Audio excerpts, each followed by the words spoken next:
Fala pessoal da mentoria, sejam bem-vindos para mais uma aula do nosso módulo sobre Abraham Kuyper. Estudamos na semana passada um pouquinho sobre os aspectos biográficos da vida desse grande personagem do passado e hoje eu quero investir um pouquinho do nosso tempo com vocês falando sobre a obra de Abraham Kuyper, especialmente sua produção literária e como isso se conectou com a sua vida prática. Então vamos lá, sem mais delongas. Vamos começar falando com o Senhor. Senhor, eu te agradeço pelo privilégio de nos debruçarmos sobre a vida de Abraham Kuyper, teu servo, que teve uma vida tão impactante, influente em seu próprio tempo. Nós não oramos para aprender a ser como ele, mas sermos inspirados por ele a ser como o Senhor. Sermos como teu filho Jesus, sermos luz e sal deste mundo. Que o Senhor nos abençoe nos nossos estudos sobre a vida de Abraham Kuyper, para que possamos compreender um pouquinho de como o Senhor trabalhou na vida dele e como o Senhor pode também, a semelhança dele, trabalhar na nossa vida para nós sermos tua resposta aos grandes desafios do Brasil e do mundo.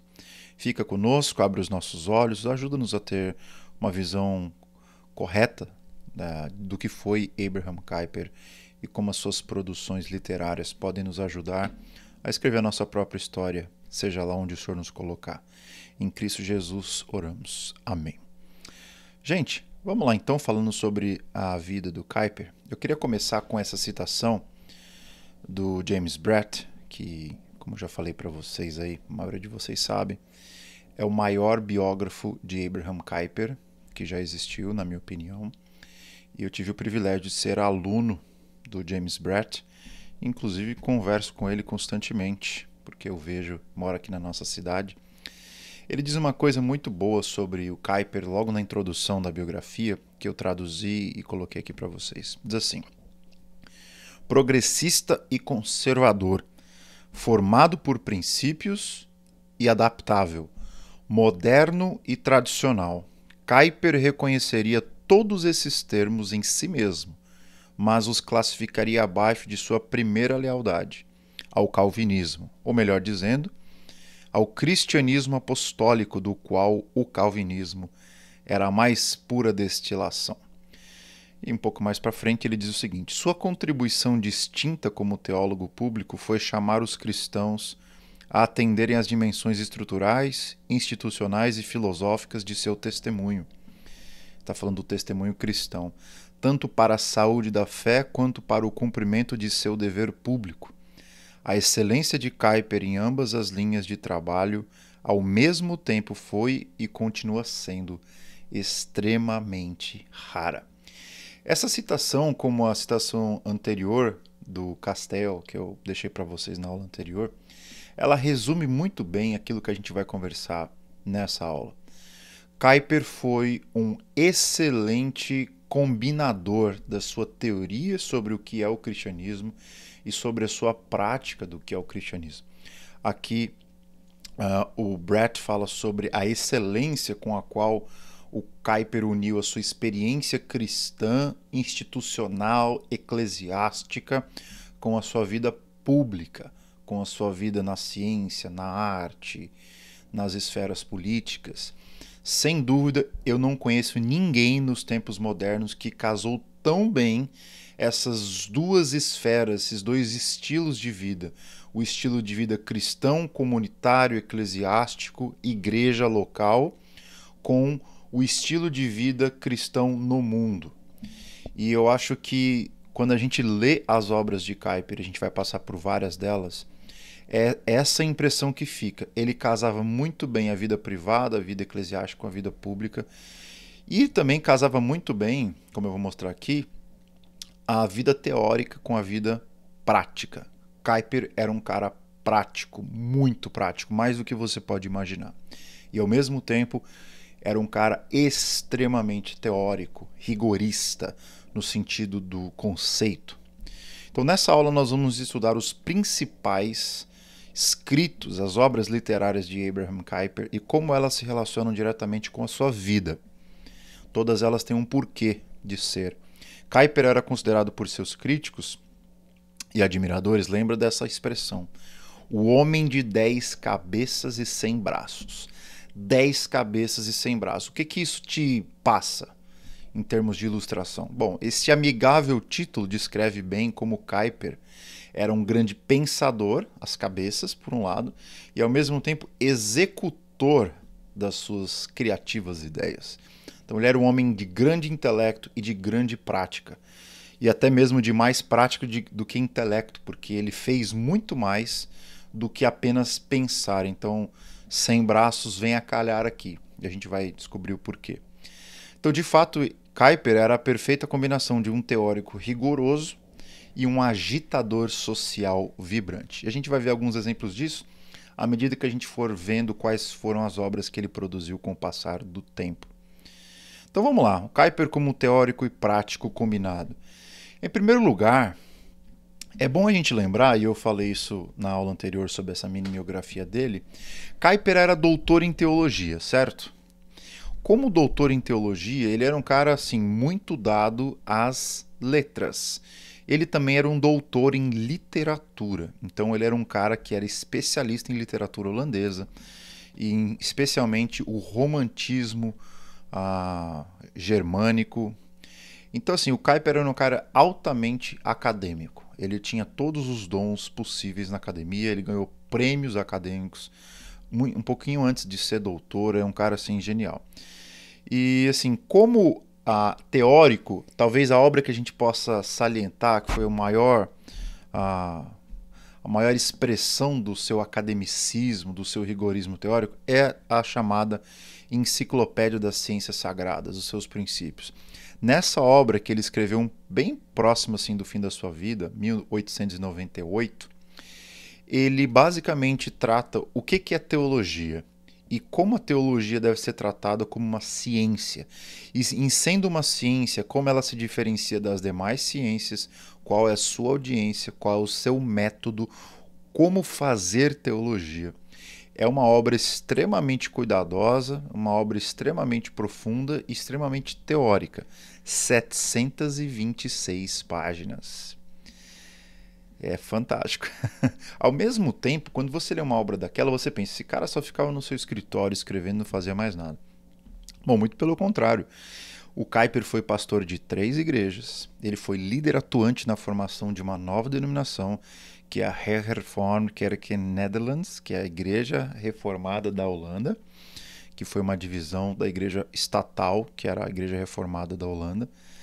E ele recentemente, os leitores de língua inglesa foram contemplados com 12 volumes de coleções das obras do Kuyper, né, com compilados, e uma delas chamada On the Church, sobre a igreja, que não é um livro escrito por Kuyper, assim, não é um livro todo feito por ele, mas uma tradução e compilação de 7 artigos, sermões, tratados que ele escreveu sobre a natureza e missão da igreja.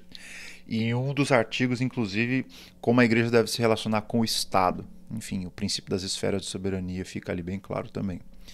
Ou seja, Kuyper era um cara muito teórico quando falava sobre teologia, muito acadêmico, muito rigorista, publicava em jornais, publicava em revistas de Princeton, por exemplo, e ao mesmo tempo era um cara extremamente prático. Era um homem que fundou uma denominação, um homem que pensava para a igreja. Inclusive, num dos capítulos da Enciclopédia das Ciências Sagradas, ele menciona que a teologia deve ser feita para o bem da igreja, teologia da igreja para a igreja. E escrevia muitos sermões, como a gente vai ver um pouco mais para frente. Ele ficou por, sei lá, mais de 20 anos escrevendo sermões dominicalmente, sem interrupção. Ou seja, foram centenas, milhares de sermões escritos todos os domingos, embora não necessariamente numa igreja, num púlpito, escrevendo da sua própria casa. Então tá aí no slide que vocês veem a capa da Enciclopédia das Ciências Teológicas. Você tem do outro lado esse compilado de 7 seleções dos seus artigos sobre a igreja. Vale muito a pena você dar uma olhada se você tem oportunidade de ler em inglês. Tem tudo na Amazon, no Kindle, você pode ver. Ou se você quiser comprar e esperar chegar na sua casa vindo daqui dos Estados Unidos, é uma excelente coleção. Indico fortemente. Então, sim, Só para vocês terem uma ideia de que como um ser muito acadêmico não necessariamente está divorciado de ser uma pessoa prática da igreja e pensar para a igreja, exatamente o contrário. O Kuyper é uma bênção de Deus para nós pensarmos a fé cristã de formas a estarmos com os olhos nos céus e ao mesmo tempo com os pés no chão. Olhos nos céus, a gente pensa nas alturas, nos conceitos, enfim. Pés no chão é o que serve para mim, para você, para nós, enquanto povo de Deus. Em segundo lugar, o Kuyper também foi um teórico rigoroso nas questões científicas. Muita gente sabe, né? Ele escreveu muita coisa científica. Ele era não apenas um pedagogo, ele era um doutor em teologia, doutor em letras. Ele dominava muitas línguas. Quando eu falo ciência, você não tem que pensar somente as ciências exatas ou ciências biológicas. Ele era um doutor, obviamente, nas áreas de ciências humanas, mas ele dominava diversas outras áreas também, mas escreveu muito para as áreas de ciências humanas, especialmente a política, as ciências sociais, teologia, filosofia. Talvez se eu pudesse colocar um rótulo em Kuyper, eu rapidamente escolheria filósofo, porque a maior parte dos tratados, inclusive teológicos que ele escreve, tem um teor altamente filosófico. Algumas obras de teologia, por exemplo, que ele escreve, raramente você vê uma citação das escrituras. É só argumento filosófico, teológico, obviamente com fundamento bíblico, mas ele às vezes não faz questão de citar um texto ou outro para fundamentar o seu argumento. Ele pressupõe que você sabe do que ele está falando. Então, assim, no que diz respeito à ciência, ele escreveu 3 volumes sobre graça comum, esse De Remen Gratie, em holandês, para fundamentar o engajamento cultural que os cristãos compartilham com o resto do mundo. O resto do mundo aqui, os pagãos, os ímpios. Ele percebia que em João Calvino você tinha um bom fundamento de como que você entende a genialidade dos pagãos. Essa é uma coisa que Kuyper, ele lendo as Institutas de João Calvino, ele ficava assim perplexo. Como que os pagãos são tão geniais? Então ele foi cavucando em Calvino, seus comentários nas Institutas, até ele chegar à conclusão que havia uma graça que Deus dotou os pagãos para que eles conseguissem chegar a essa genialidade, que Calvino tocou apenas na superfície.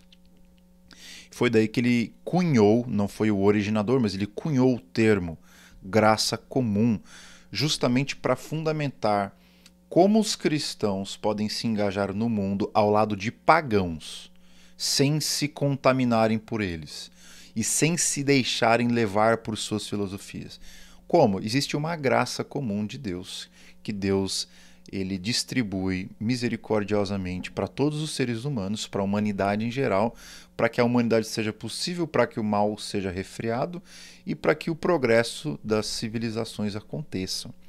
E isso que ele chamava de graça comum. Para você ter uma ideia, num dos capítulos dessa obra, a Graça Comum, em 3 volumes, é uma obra grande, demorou vários anos escrevendo, tem 40 páginas sobre pedagogia. O que a gente pode aprender sobre pedagogia a partir da nossa experiência, a partir daquilo que Deus colocou na criação para a gente explorar. Então tem muita coisa sobre pedagogia, tem muita coisa sobre como você ser um bom acadêmico em esfera pública, enfim, questões universitárias. Tem muita coisa bacana nesse livro Graça Comum, que também foi traduzido para o inglês do holandês em 3 volumes. Porém, o Kuyper não foi apenas frutífero refletindo sobre as ciências ou no campo das ideias. Ele fundou sua própria universidade, a Vrije Universiteit Amsterdam, a Universidade Livre de Amsterdã. E ela tem esse nome, Universidade Livre, justamente porque na época em que Kuyper viveu, as universidades eram todas chanceladas pelo Estado para serem universidades. Não havia nenhuma possibilidade de uma universidade estar livre de alguma forma de controle estatal holandês. Então Kuyper foi um inovador, construindo todo um estatuto sobre um modelo, um fundamento teórico, filosófico, político, para convencer o parlamento a permitir a criação de universidades livres, isto é, que não fossem controlados nem pelo Estado nem pela Igreja. Universidades que fossem controladas pelo seu próprio corpo administrativo. Por isso que ela é chamada de universidade livre. Ela tem a sua própria administração, ela que constrói o seu próprio currículo e ela que fundamenta as suas ciências naquilo que ela julga ser verdade. No caso da Universidade Livre, Kuyper escreveu até um artigo, a única universidade que é totalmente fundamentada nas escrituras. É assim que ele considerava a Universidade Livre. Então ele defendeu e conseguiu, inclusive, apoio político para fundar a universidade e hoje é uma das maiores universidades do mundo, está entre as 100 de maior qualidade. Ou seja, ele não apenas pensava ciência, ele não apenas organizou um método científico cristão. Kuyper ele distinguiu, né, entre as ciências humanas, as ciências biológicas, as ciências exatas. Ele construiu toda uma hierarquia de como a gente deve avaliar as ciências e coisas do tipo. Enfim, coisas que não estão muito atualizadas para o mundo de hoje, mas além de tudo isso, ele fundou uma universidade. Isso é uma coisa assim, é um trabalho arquitetônico, é uma coisa que na nossa cabeça hoje, a gente mal e mal consegue entrar na universidade e ganhar um diploma da universidade. Agora, você imagina o esforço de começar uma do zero, conseguir todo o apoio financeiro, os patrocinadores, todo o mecanismo legal para você formar uma universidade. E ele fez exatamente isso. Óbvio que não sozinho, não sem apoio, mas ele sempre foi esse originador dessas ideias e o executor das mesmas. O Kuyper também teve uma profunda contribuição para a educação pública, e é uma coisa que eu trabalho muito aqui no doutorado. Lá nos Países Baixos,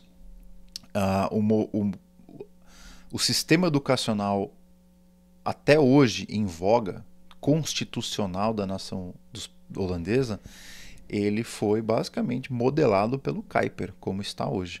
Então, no livro On Education, que acabou de ser lançado, tradução para o inglês, aquele livro é uma antologia com 17 seleções desse período que é chamado de luta escolar holandesa, Dutch Skroitacht, que é esse período de 1860 e pouco até 1920, que durou esse período da Dutch Struggle, que é essa luta escolar, e Kuyper foi uma peça fundamental nesse período e vencedora, diga-se de passagem. Então esse livro aí contém vários sermões, palestras, pronunciamentos públicos lá no parlamento, tanto como parlamentar, tanto quanto primeiro-ministro, que ele demonstra o seu amor pela ciência, seu interesse em estabelecer um projeto pluralista para o sistema educacional holandês. Eu vou explicar mais isso aí na nossa aula, que a gente vai falar especificamente sobre a sua influência na educação. Esse aqui é uma foto, gente, dos 12 volumes dessa coleção que está sendo lançada aqui nos Estados Unidos, em inglês. São 12 volumes, 3, como vocês veem aqui na frente, dedicados à graça comum, 3 em vermelho, que é o livro Pro Rega, que é um livro que fala sobre a realeza de Cristo. Esse livro amarelinho aqui é On Islam, é um livro que fala sobre o islamismo. Para quem não sabe, a Holanda colonizou alguns países islâmicos. O mais importante deles foi a Indonésia, que é o maior país islâmico do mundo. E a Holanda foi uma das principais e pioneiras nações a lidar com essa diversidade religiosa. É um modelo para as nações até hoje. Kuyper tem uma influência muito grande nisso. Então nós temos aqui um outro livro sobre comércio e economia, temos um livro sobre caridade e sobre relações, questões sociais. Esse livro aqui é o último, rosinha, é On Education, sobre educação.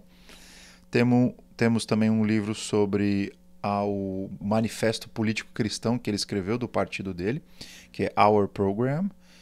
E tem o último volume aqui sobre a igreja. Então são 12 volumes, que são, na verdade, 12 antologias. Uma antologia é uma compilação de escritos de uma pessoa ou de escritos de várias pessoas, no caso, somente de Kuyper. Cada um desses artigos que foram traduzidos tem uma introdução falando do contexto que esse texto foi escrito, ou que essa palestra, ou que esse sermão foram pronunciados. De fato, é uma das melhores coleções sobre teologia pública que já foram publicadas, na minha opinião. Tenho o privilégio de participar e assistir de camarote essa coleção sendo produzida, porque o editor dela, ele mora aqui na nossa cidade e é um amigo meu, Jordan Ballor. Ele é um dos editores dessa coleção. Então, dentre essas duas, nós temos aqui Common Grace, são 3 volumes, e On Education. Common Grace, então, é muito importante para você entender como o cristão vive com pagãos no mundo, como ele se engaja culturalmente no mundo ao lado dos pagãos. Então, o primeiro volume vai ser todo o fundamento teológico e bíblico. Então, Kuyper sempre tem essa estratégia. Ele pega primeiro a Bíblia, fundamento teológico, o que é graça comum, como ela se manifesta nas Escrituras. Ele vai falar dos pactos abraâmico, noaico, pacto davídico. Então, ele vai falar de todos os pactos, como Deus administra sua graça sobre o mundo de forma particular e de forma geral. No caso aqui, graça comum é uma graça geral. E aí, a partir daí, vai falar como que essa graça se manifesta na sociedade, como essa graça se manifesta nas outras esferas da vida. On Education são 17 seleções que os editores escolheram de vários lugares e que você consegue ter um gostinho do que é a visão de Kuyper sobre educação e tanto sobre como engajamento cristão no mundo como um todo. Em terceiro lugar, Kuyper também foi um grande articulador político e talvez essa seja a grande caricatura de Kuyper no mundo hoje, ou pelos cristãos. Um cara que militou na política, primeiro-ministro da Holanda, parlamentar por vários anos, fundador de um partido político. O pessoal acha que Kuyper foi um político assim viciante, ou um cara assim que dedicado, um ativista, militante como esses caras que a gente vê hoje na televisão e tudo mais. De fato, ele era um cara muito enérgico, muito rigoroso politicamente, ele vociferava as suas opiniões no parlamento, ele era muito criticado tanto pelos conservadores, criticado pelos liberais, criticado pelos socialistas, criticado pelos ateus, criticado pelos seus companheiros de partido. Ele era um cara que não tinha papas na língua e sempre tinha uma boa argumentação para tudo o que falava. Então, o que é mais interessante na trajetória política de Kuyper e como isso vai reverberar nos seus escritos é que ele era um cara tanto da ideia quanto da efetivação. Então, muitas das ideias dele, óbvio não todas, ele colocou no papel e ele colocou na prática. Ele fez passar a política pública nas casas de legislação e efetivou todas essas conquistas. Algumas ele não conseguiu, como reformas tributárias, reformas políticas, não passou, mas reforma educacional e os subsídios para os pobres estudarem, tantas coisas foram vitórias homéricas dele no parlamento. Então Kuyper escreveu um manifesto político cristão, que lá você pode ler todas essas opiniões de como um cristão político deve se portar em esfera pública. E esses escritos foram, a princípio, escritos para o seu jornal, o The Standard, e posteriormente publicados em um único volume chamado On's Program, em 1879, 432 páginas. Ali é o manifesto do Partido Antirrevolucionário, o partido que ele fundou, apontando todas as suas opiniões políticas. Esse manifesto ele foi 98% escrito por Kuyper, 2% foram algumas correções feitas posteriormente. Percebe que ele tinha um imaginário político gigante. Então, esse é o lugar para você que está querendo estudar mais sobre política numa perspectiva cristã. Um breve resumo aí do livro. Nesse livro, Kuyper enquadra sua visão política cristã distinta dos programas do modernistas do século XIX, que seguiram as pistas da Revolução Francesa. O propósito dessa obra era mostrar a consistência das ideias do partido e também familiarizar o público leigo em política das reais proposições e intenções do partido. Então, assim, 3 coisas para você entender. Número 1, Kuyper ele tem esse nome, e dá esse nome para o partido antirrevolucionário, por quê? porque ele acredita que a Revolução Francesa é o maior movimento que causou transformações no mundo contemporâneo, especialmente na Europa. E a Revolução Francesa, tem que lembrar que um pouco antes de Kuyper, a França, ela atacou a Holanda e Napoleão, ele imprimiu o regime da Revolução Francesa na Holanda por muitos anos, até que a Casa Real, a coroa, foi restabelecida na Holanda pelas Casas dos Oranges.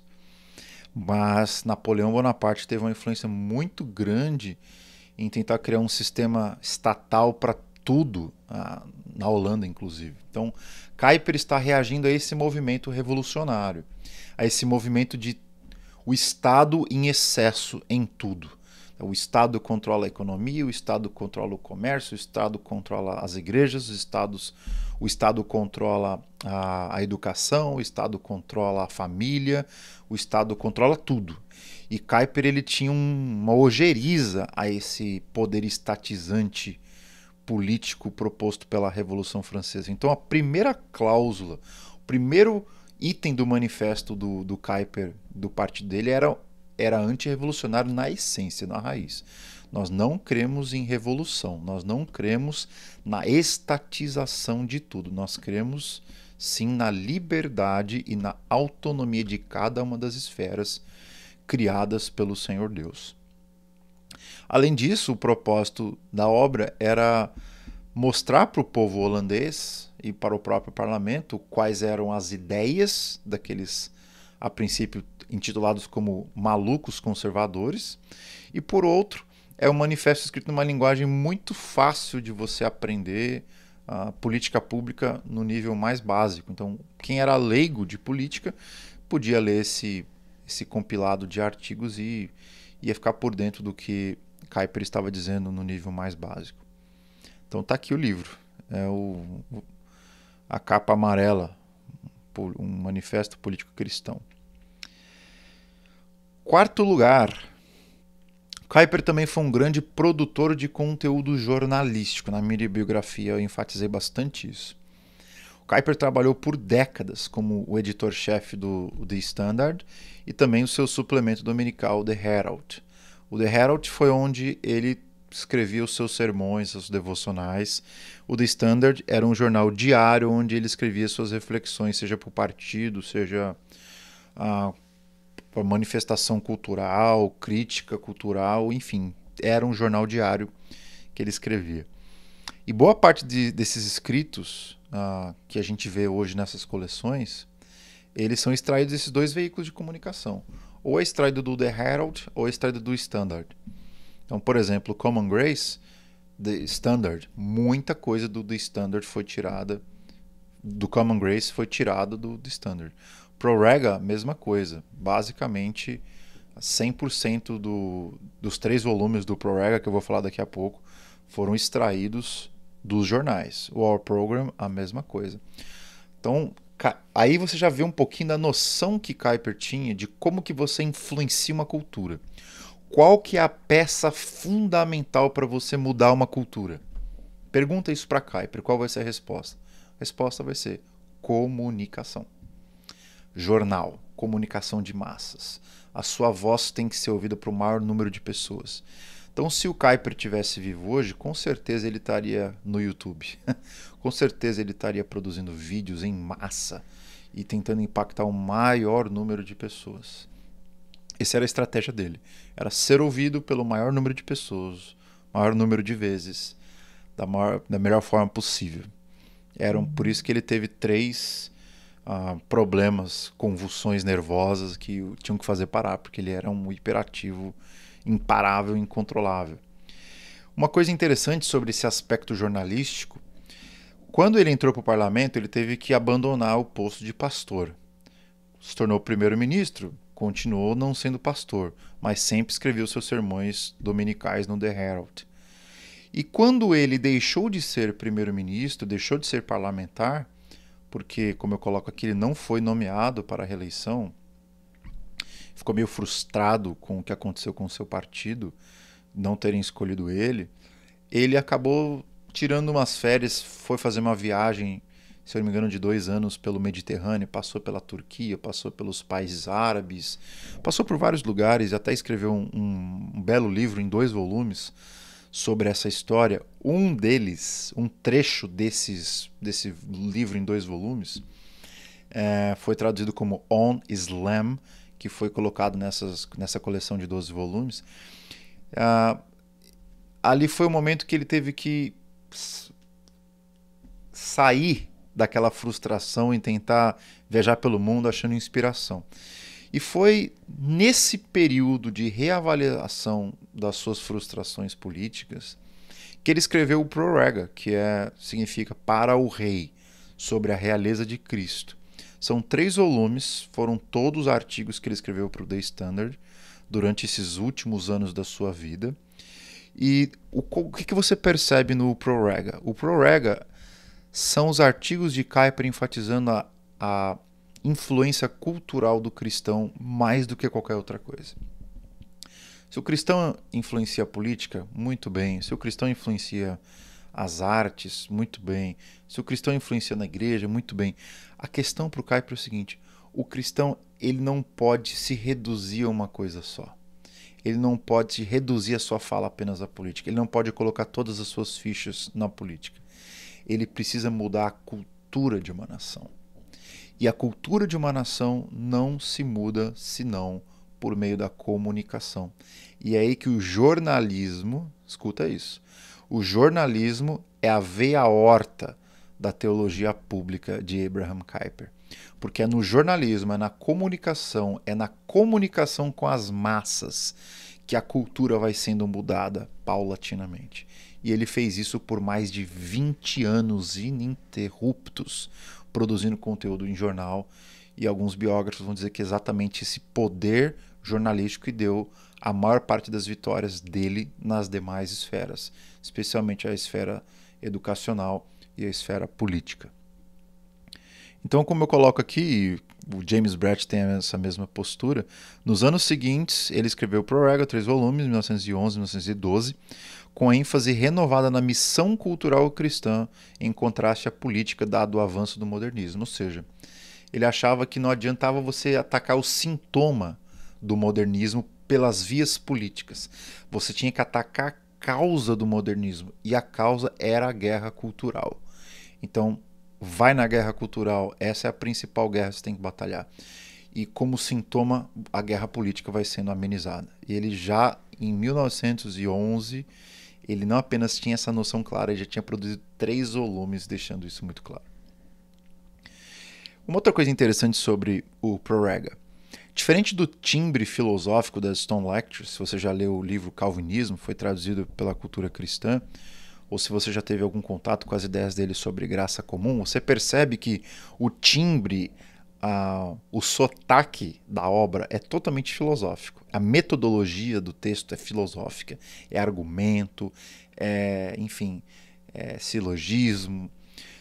Quando você lê o Prorega, você percebe que tem alguma coisa diferente ali. É uma linguagem mais fluida, mais prática, mais desengajada, eu diria, filosoficamente, no sentido de que ela não vem carregada de conteúdo muito filosófico.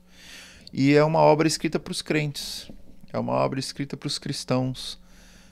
Como que você pode viver diante do rei? Ou como os reformadores diziam, como é que você vive a vida coram Deo, na face de Deus? É exatamente isso que o Kuyper está querendo dizer, enfatizando o ofício real de Cristo. A obra, ela se divide explicando ali o ofício sacerdotal de Cristo, o ofício profético de Cristo e o ofício real. Kuyper vai dizer que os pietistas, os espiritualistas, enfatizam muito o aspecto sacerdotal de Cristo. Os liberais, por outro lado, enfatizam muito o aspecto profético, intelectual, das ideias de Cristo. Kuyper diz então que o cristão precisa unir essas duas coisas sem negligenciar o terceiro aspecto da obra de Cristo, que é o aspecto real de como Cristo reina no mundo sobre todas as esferas do mundo e como ele faz isso por meio da igreja. Então é uma obra fantástica mostrando como o cristão vive diante do rei em todas as esferas do mundo, enquanto Cristo está reinando no céu até o seu retorno para a terra. Então em Proega, nós vemos a mesma estratégia metodológica de Kuyper. São 3 volumes. O primeiro volume é toda a fundamentação bíblico-teológica da obra. Muito texto bíblico, muita fundamentação teológica. Volume 2 e 3 é como essa visão do Rei Cristo para os crentes se dá na sociedade, se dá na educação, se dá nas artes, se dá na política, se dá na cultura, se dá como a gente adquire conhecimento e por aí vai. E aí na igreja também.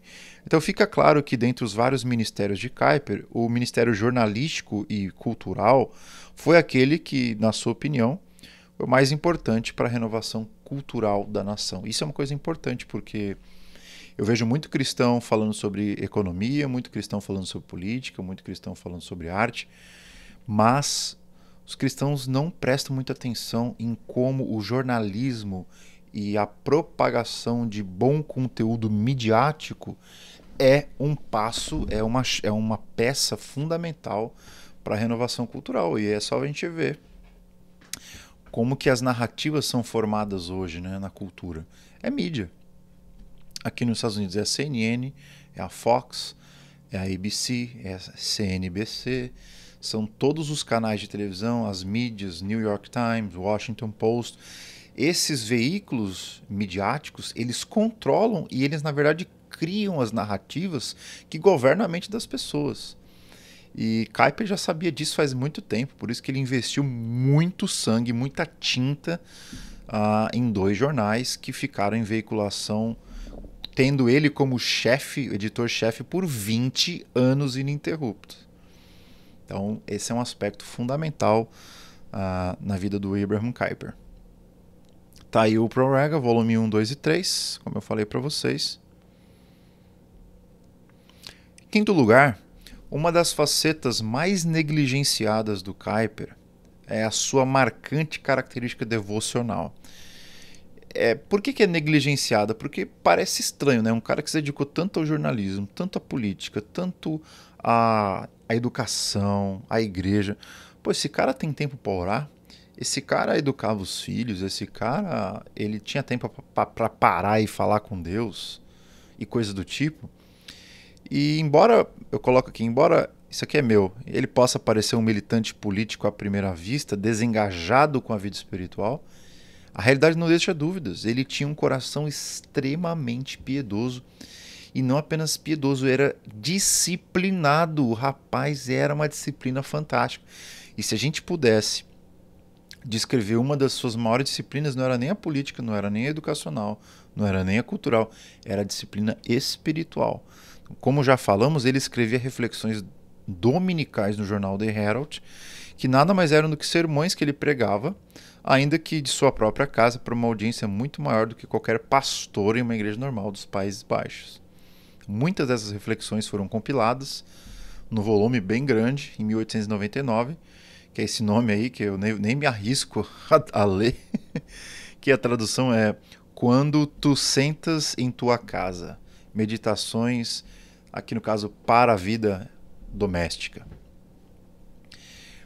E aí eu tenho uma frase do Brett, da biografia, que eu achei muito interessante. Ele fala o seguinte: sua produção literária mais característica não era política, não era jornalística, não era teológica. Em uma carreira marcada por 50 anos de jornalismo diário e mais de 200 livros e panfletos, foi a meditação devocional dominical. Uma coisa que ele nunca parou de fazer durante toda a sua vida. Foi parar, abrir as Sagradas Escrituras, escrever orações, escrever reflexões para inspirar as pessoas à fé e dependência de nosso Senhor Jesus Cristo. E quando você lê as devocionais do Kuyper, você percebe claramente 2 movimentos ali. O primeiro movimento é o movimento da humildade, do quebrantamento, de Kuyper vendo a si mesmo como um verme, dele ver a si mesmo como completamente dependente, carente de ajuda, como um pecador. E ao mesmo tempo exaltando a soberania, a graça, a bondade, o poder de Deus, que realiza todas as coisas em nós. Essas duas dinâmicas, elas estão impressas nessas centenas de milhares aí, talvez centenas de milhares, eu exagerei, mas essas dezenas de milhares de devocionais que ele escreveu,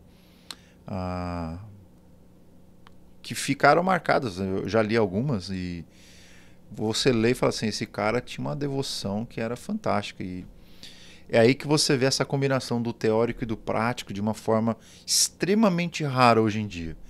Estava conversando com um dos mentoriados esses dias, o quão difícil é você ver essa combinação. Ou o cara é um militante ferrenho que negligencia as dimensões espirituais da vida, ou o cara é um cara espiritualista que é desengajado com as questões públicas, com as questões sociais. Eu acho que Kuyper é um paradigma, se a gente pode chamar assim, é um paradigma intelectual muito contemporâneo para nós. É assim, é um alvo a seguir se a gente quiser ser cristão com testemunho público e eclesiástico. Ele é um alvo a nós seguirmos.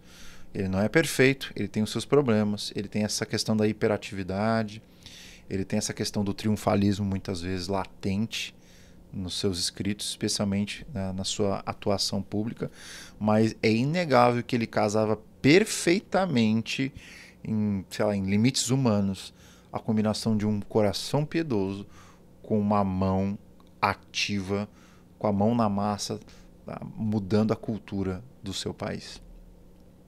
Então tá aí o livro, também disponível para você ler, When Thou Sittest in Thy House, quando tu sentas em tua casa. E, obviamente, você conhece ou ouviu falar do livro Calvinismo, que foram palestras que foram proferidas na Universidade de Princeton em 1898, numa viagem que ele fez aqui nos Estados Unidos. Inclusive, visitou a minha cidade aqui, a cidade de Grand Rapids, que foi, em grande escala, colonizada pelos protestantes holandeses em 1800 e bolinha. Então, um dos escritos mais famosos de Kuyper é, sem dúvidas, o grupo de palestras sobre o seu calvinismo, né? Obviamente, ele ampliou a versão de João Calvino e dos seus seguidores para uma versão mais moderna, um calvinismo moderno. Essas palestras foram ministradas no Princeton Theological Seminary, que fica em Nova Jersey, aqui nos Estados Unidos, em 1898. Além de ter recebido um doutorado pela universidade, foi um doutorado em lei, Kuyper entregou 3 palestras por semana, entre segunda-feira, dia 10 de outubro, até sexta-feira, 21 de outubro. Só audiência, pouca gente sabe disso, né? A gente pensa que ele entregou as palestras Stone Lectures em Princeton, foi uma audiência, assim, milhares de pessoas. Não, umas 40 pessoas que iam assistir o Kuyper. E dentre os quais, um dos gigantes, Benjamin Warfield, entre outros, que foi um dos seus grandes amigos e apoiadores em Princeton. Ele, inclusive, foi o cara que sugeriu para trazer o Kuyper para a Stone Lectures. Aqui está a estrutura da Stone Lectures. São 6 palestras e cada uma dessas palestras segue a mesma metodologia de Kuyper. Qual a primeira metodologia? Fundamento bíblico-teológico e depois a aplicação e os desdobramentos dessa teologia bíblica aplicada às diversas áreas da vida. Então, primeiro, o calvinismo não apenas como um movimento religioso, mas como um sistema de vida, ou como a Weltanschauung, em alemão, uma cosmovisão para a vida. A segunda palestra, como o calvinismo, essa visão de mundo, se relaciona com a religião como um todo. No que o calvinismo se diferencia de uma religião comum? Terceira palestra, como o calvinismo, como a fé cristã destilada no calvinismo se comporta no meio político, como ele sabia de cor e salteado, porque até esse momento ele já tinha escrito um manifesto inteiro do partido dele. A quarta palestra, como o calvinismo ele entende e contribui para a esfera das ciências, como o calvinismo na quinta palestra se interage com a arte, e por último, na última palestra, como o calvinismo ele se relaciona com o futuro. Qual o futuro do calvinismo? É interessante que Kuyper preveu muitas coisas aqui, algumas coisas ele estava certo, algumas coisas ele não estava. Ele tentou dar vários conselhos para a igreja americana e provavelmente eles não ouviram muito bem, né? Porque o estado da igreja estadunidense que sediou as palestras Stone Lectures, ela acabou sofrendo justamente aquilo que ele tinha alertado, que ela ia se tornar um cemitério de liberais, teologicamente falando, que iam acabar com a igreja. Foi mais ou menos isso que aconteceu. E ao mesmo tempo o Kuyper tinha uma profunda admiração pelo sistema americano, e ele dizia que eles tinham que admirar as conquistas da nação americana o máximo que eles puderem, mas nunca esquecerem da ortodoxia. E é uma coisa que de fato foi se perdendo nos Estados Unidos e começou a ser recuperada em anos recentes. Essa ideia de que você pode amar o seu país, os valores de liberdade do seu país e permanecer com uma ortodoxia sólida. Obviamente que é uma fração da sociedade que tem resguardado essa combinação, e de uma forma geral a nação americana está muito dividida, como acho que qualquer outra nação no mundo. Uma outra obra que Kuyper escreveu, que foi traduzida para o português também, é a Obra do Espírito Santo, 1888. Essa aqui eu até me arrisco em falar o título, né? Het Werk van de Heilige Geest. A Obra do Espírito Santo. É uma compilação de aproximadamente 100 reflexões sobre o Espírito Santo, que ele escreveu, adivinha onde? No The Herald.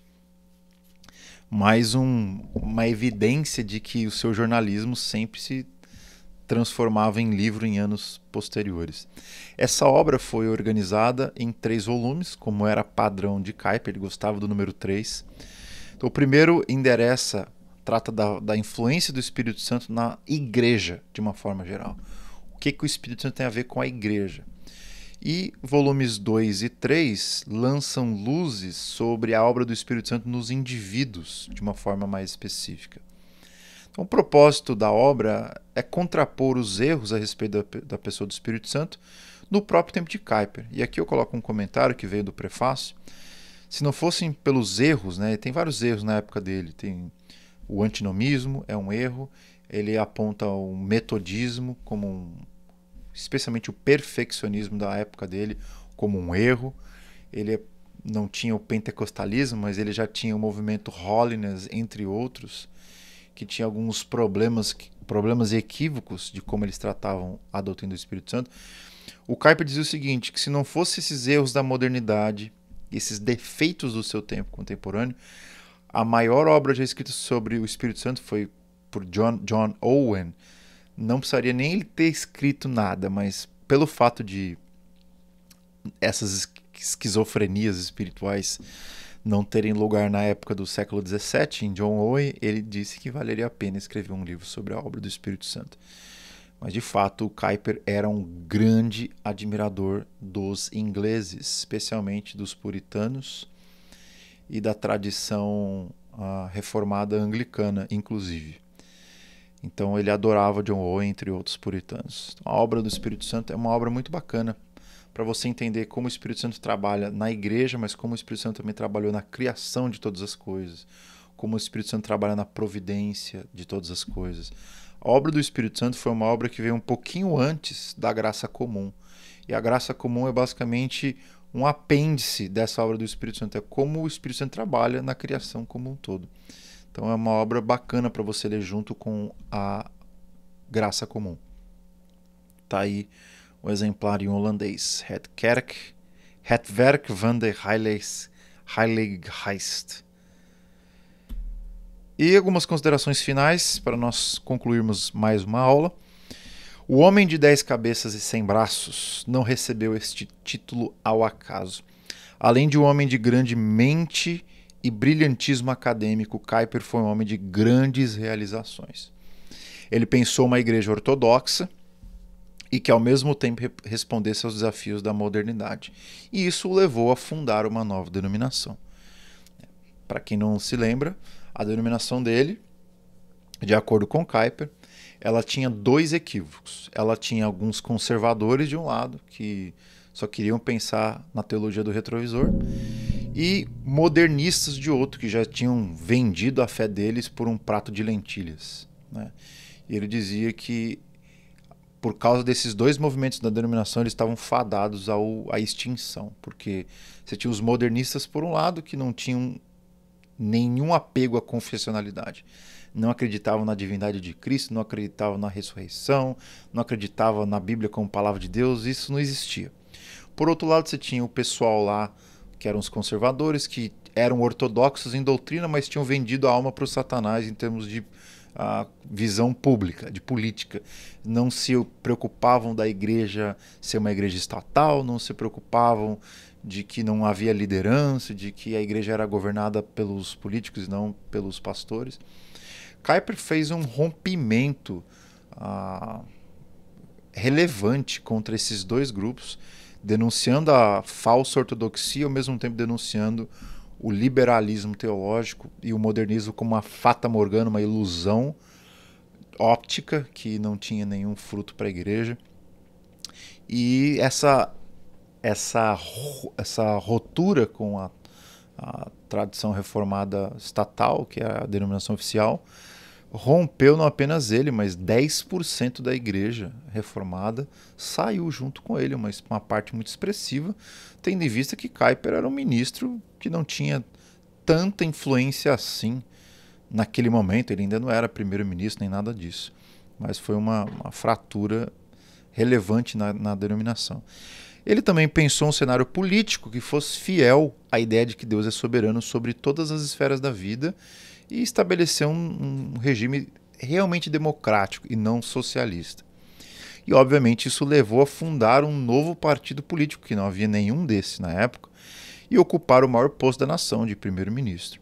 Ele também pensou num sistema educacional que fosse cristão para os cristãos, que os pais não precisassem pagar um imposto para uma escola pública e pagar mais uma grana para educar seus filhos em escolas particulares, mas que tivesse um sistema mais justo e igual para todos. Isso levou a fundar uma nova universidade, a Universidade Livre de Amsterdã. A primeira universidade que agora os pais podiam enviar os seus filhos, seus jovens, a uma universidade que eles seriam educados em todas as áreas da vida humana, só que a partir de uma perspectiva cristã, não apenas no ensino superior, mas também ele ajudou a fundar várias escolas de ensino primário e médio.